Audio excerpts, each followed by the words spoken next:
Alright, this video is going to show you the vacuum line for your climate controller, for your heater and air conditioning.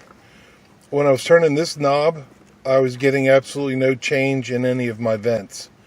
So I'm going to show you on the motor where the hose is supposed to be hooked up, and this is just a vacuum switch. So this would control any of those. So if you're having issues with all of them, it's most likely the main source, the main vacuum feed.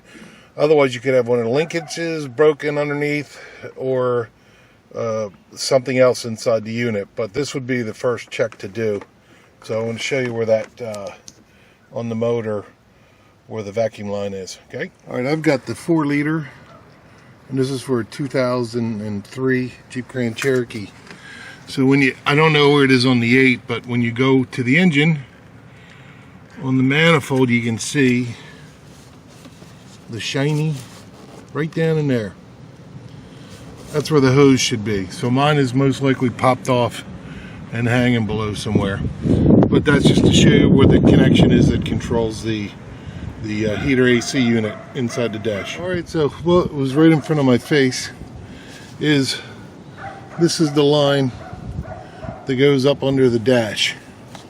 And it also has a check valve in the line. Now, I saw something that said check valve, you know, if that's ever clogged, but here mine just popped off.